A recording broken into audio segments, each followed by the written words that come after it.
So this week we're sitting here and we're trying to come up with some genius topic to chat about, and we're just like, okay, let's just start talking. Yeah. And we came up with nutrition, and it's kind of, we're in the middle of the Whole30 right now, or we as in I, some people are participating in it. And you're doing the full-blown Whole30, 30 days. Yeah, I'm going to do it. Yeah. All the way through. This will be the first time. Yeah, I made it 25 and I made it 27. You made it 25 and 27. I didn't know you'd done it. Like a wedding got in the way or something happened. It wasn't like, oh, I finally caved in, broke down. But what we were just talking about that we should have been recording was kind of talking about like how to manage the transition to eating cleaner and getting your focus on wanting to eat clean to feel good versus eating clean just to like get results. And what I was just saying, and I'll segue in, is I was saying now I'm kind of at a point where I really like, I'm only on day 4. 4, yeah.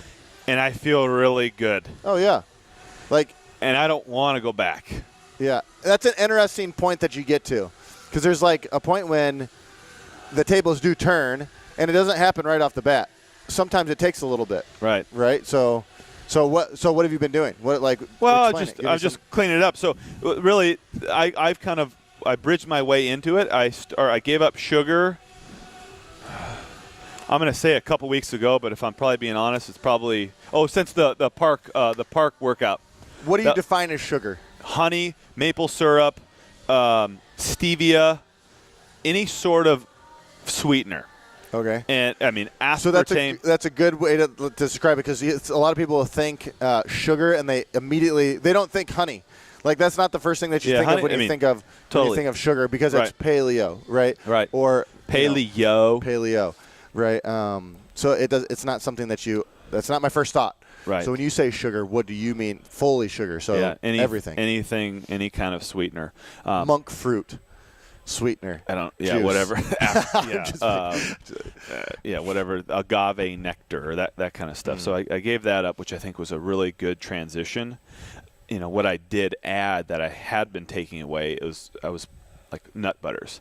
Like say I'd have like a, gluten-free toast or something like that. I'd put a bunch of nut butter on it, where before I might have put jelly on it or jam. Yeah. So I was like kind of trying to trade out my sugars for starches, and now with the Whole30, the biggest change I've made is just getting rid of my starches. Yeah. And I just feel like a weight's been lifted.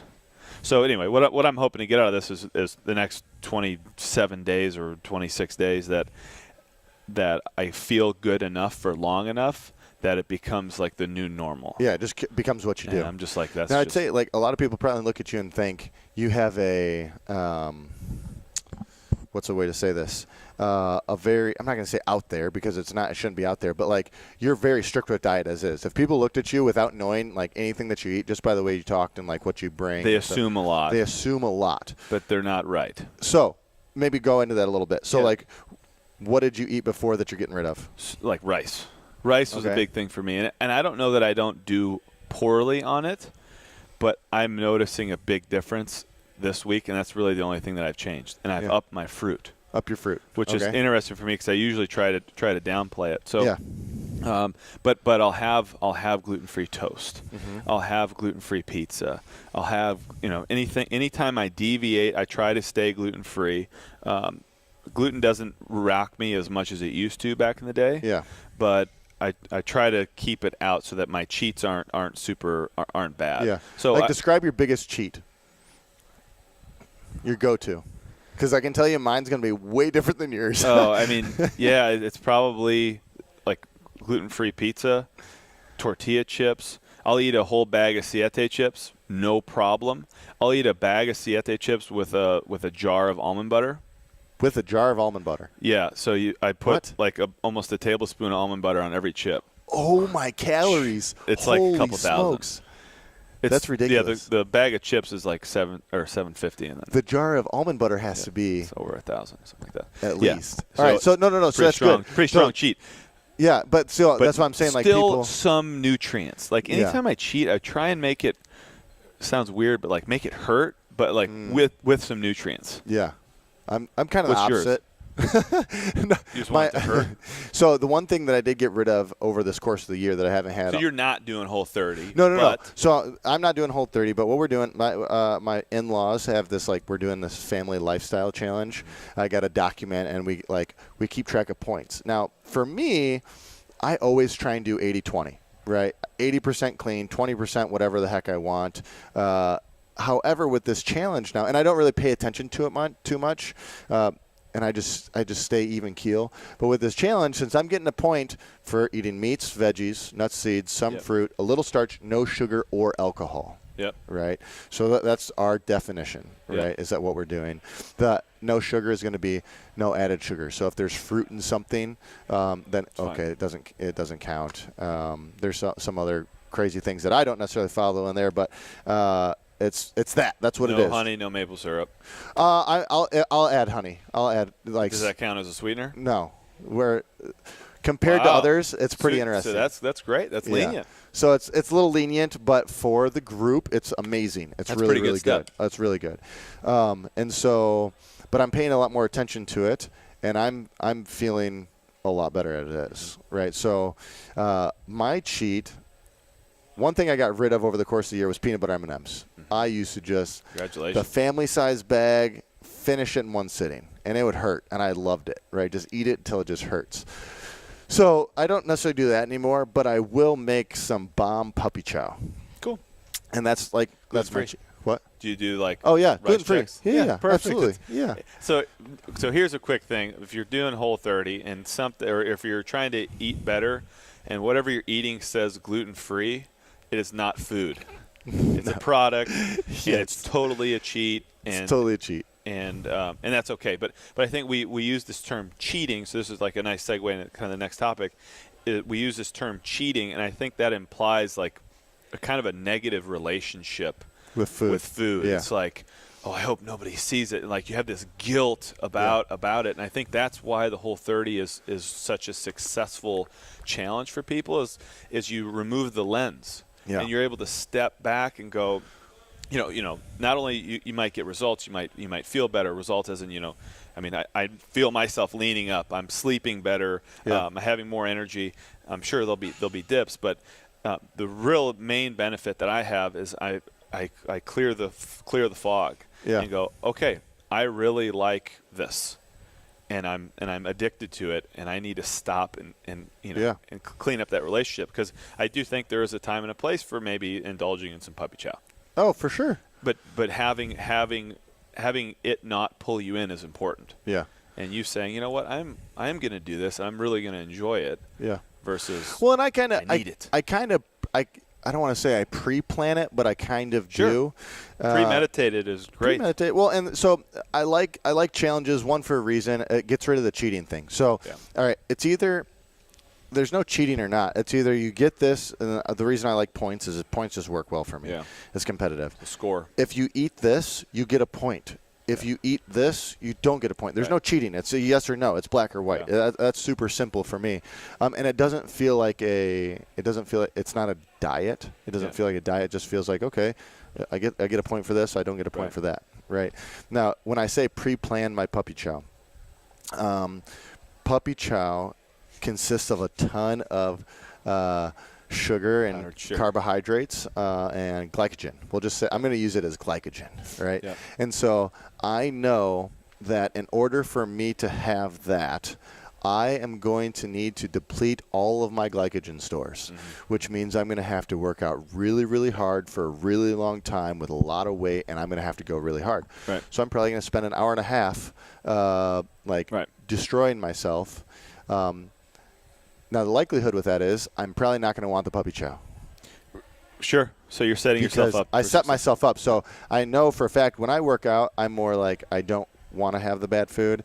Yeah. If I work out in the morning, though, then my day is kind of lengthens, and it's like, okay, I worked out first thing in the morning. Now I have this whole day to kind of think about food. But I'll work out in the middle of the day.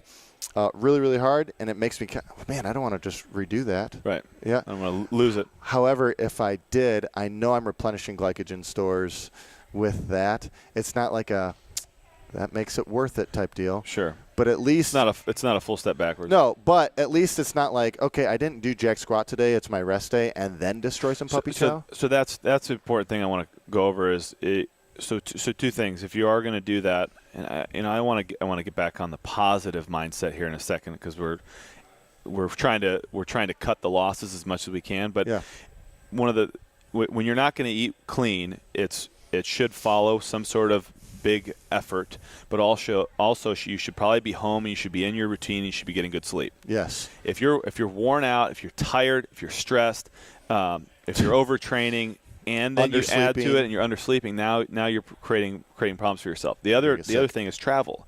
Most people have a tendency to eat more poorly when they travel, and that is the opposite of when you should be eating. That birthday cake or whatever it is. You should be doing that when you're well rested. So your body and your immune system can handle it. Yeah, handle it for sure. So as far as so challenges for the rest of us this month. What are some other challenges that you're seeing accountability partners throw at each other?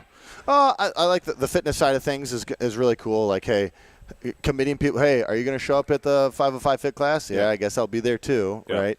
Just committing to working out and like being here, right? Just being present in each other's challenge. I've seen more people submit their or seen and heard people saying that they're going to submit their at-home scores, which is great because if you're not able to make it in, you can submit an at-home score. That's excellent. And I think 5 minutes of moving every day should be a human requirement. Oh, for sure. A little bit of exertion. You're probably not going to break a sweat, but something. Just move outside of your norm comfort zone. So one thing I just thought about for nutrition, the biggest, most helpful thing. We did it Monday today. Food prep. Like just prep your food for the week. Now, it's hard. We did it a little bit differently this week is we just made a bunch of everything and put it into separate containers, right? And then you can figure out how you mix and match. So then you can figure out mix and match. So because I know I'll run into, say you pre-plan each meal, you have like set out meals for each day. Okay, well, I'm going to grab one here and I'm going to grab one there. And the next thing you know, like you're out of meals by the end of the time. Yes. Right? Where this time we just made a butt ton of chicken, a bunch of sausages. We had some chicken, like actual like legs, like the bone and everything like that. We made a bunch of sweet potatoes, a bunch of zucchini. We had big bags of salad. So we just bought like big bags of spinach, right? So like yesterday, I literally just ate plain spinach out of a container. Like we don't use dressing or anything. We just plain spinach out of a container. You just do it like your broccoli shenanigan, but it has made it tremendously easier because it eliminates is the inconvenience. I'm hungry. What do I grab? Yeah, what do I grab? You already have something in there, right? Now, a tip for sweet potatoes and potatoes, when you heat them up and then cool them down, they become a resistant starch. Right. Resistant starch take longer to digest. They don't fully digest in your gut. Everything's better for gut health. It's like it's like a prebiotic. Right. So that's something you can do. Eat them cold. It doesn't spike your blood sugar. Doesn't spike your blood sugar. Right. So it's you can have now, for sweet, meats, veggies, nuts, seeds, some free, little starch, no sugar. That's good for you. Right. But we've prepped all that. So now that we've done prepping it, I just grab and go. Yeah, and I don't have to – it has fully eliminated the I'm hungry, what should I eat? I don't want to make anything right now. I'll just grab a bar. Yeah. No, I have a chicken leg already made. I throw it in the microwave if I want to. I like microwaves. Munch and go. For 30 seconds and you're good. Or I'll eat it cold. It is tremendous difference. Yeah. Yeah, so prep your food. We did – this week we did I baked some cauliflower and some sweet potatoes and there's our girl. Speaking of Whole30, Jan Allison's in the house. Love it. And a bunch of ground beef. And it's like nothing complicated. It might not taste amazing, but here the point that I'll make is, you know what? You might get sick of eating the same food by Thursday or Friday. You won't be sick of feeling really good. No. Try it. Prove me wrong. And you can make I love the matrix and Wired to Eat. You take a meat, a vegetable, some fat, and literally you have a bajillion different meals that you can put together. And constantly change it up. If you take 5 meats, chicken, turkey, beef, and pork. Yeah. Oh, no, let's do a fish in there. Yeah. Throw salmon in. All right. Now make 3 of each. Yeah. whatever, 3 of each. Okay, so now you have pre-made whatevers. You could season them however you like, whatever seasoning you like the most, whatever's compliant. And then take 5 different veggies, make 3 of each, or bags of salad. Is that 25 combinations? Yeah. I forget the math. And then if you want to, you can throw them. So when you heat them back up, put some fat in the pan, and then I like doing garlic. So chop up garlic and onions, put it in the pan with the fat, and then throw everything that you've already cooked in there. All you got to do is heat it up, and then you get the flavor from the garlic and the onions. Yeah. So it takes 30 seconds, or maybe a minute and a half. Sorry. Minutes, yeah. I think the bottom line, this month is just do it. Yeah. I mean, it's you might a snack for a day might be a cucumber. Mm-hmm. Like super, super simple. Throw some salt and pepper on a cucumber and eat it. It's, if you're not a great, I'm a decent cook, but I just want it done and I want to eat it. Like I was joking yesterday with a group at 9:00 that I made a Whole30 apple pie, and they're like, "Oh, did you bake it and did you put walnuts on it?" I go, "Well, no. What I did was I took an apple and then I cut it." And then I opened the apple up and I put it in the shape of a pie and I put salt and cinnamon on it, and then I ate it.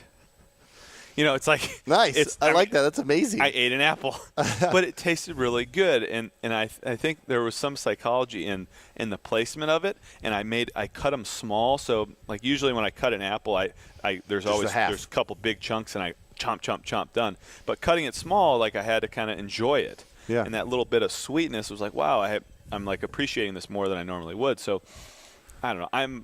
I would love to like bake it and put roasted walnuts on it and do all this sort of stuff, but you're creating so many hurdles. So if you're just trying to get into it, I think keep it really simple. Mm-hmm. But if you're trying to get maybe kids to eat a meal, maybe you have to dress it up a little bit, but keep it simple. You'll feel amazing. And then from there, if you want to get creative and you get better at meal planning, I say go absolutely nuts, but whatever is going to get you – eliminate excuses. Yeah, whatever's going to get you to the point where there are diminishing so you get to the point where you don't want to eat something bad because you don't want to lose how you feel. Yeah. That's like the gift that I want everybody to have. Mm-hmm. Is just to feel really good to decide, do I want this vodka tonic? Yeah. I want to feel good when I wake up in the morning. I'm good. Yeah. Like I'm going to have a soda water and like have fun with my friends. Or is it, hey, that donut looks really good. Yeah. Do I like being lean here? Or do I want to add my belly back? Yeah. Is the risk worth the reward? Yeah. Like, do you really I want you to make that decision. Yeah. And I want you to be able to say, hey, I've been training hard. I've been getting good sleep. I'm going to go nuts on this bag of M&Ms. Yeah. All power to you, no judgment. Now, if we do see you in the grocery store, which I hope I do, I love seeing people in the grocery store. I know. It's so awkward. They kind of like look at you like. They're like, oh, shoot. Why? But it's not for me. It's for somebody else. It's a party I'm going to for them. Yeah. So hopefully we see you in the grocery store.